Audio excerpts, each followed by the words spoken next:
Zambian President Edgar Lungu has justified imposing a state of emergency in the southern African country, alleging that opposition party were behind a string of arson attacks intended to, quote, create terror and panic.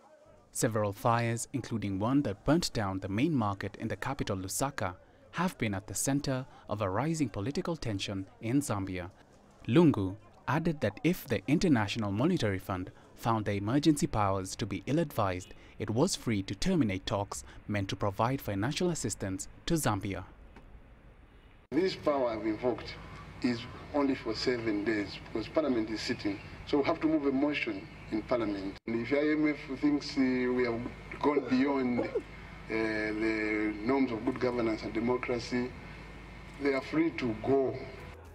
Zambia has enjoyed relative stability since its first multi-party election in 1991, but last year's election was marked by clashes between rival supporters, with the opposition leader still in detention on treason charges.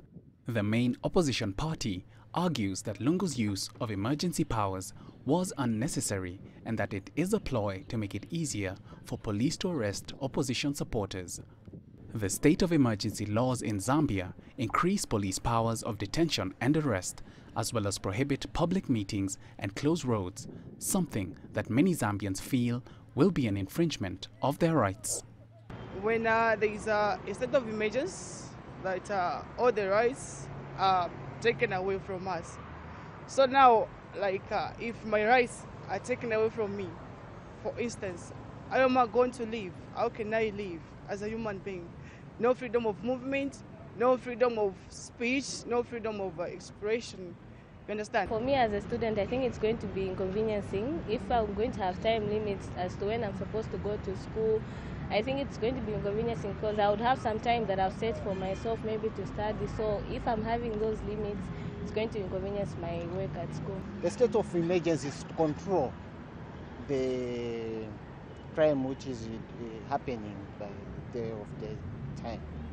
Because as you can see, people are taking advantage of movement of people. The country's last state of emergency was declared in 1997 by the then President Frederick Chiluba after an attempted coup. It was lifted the following year. Vic Chege, CGTN.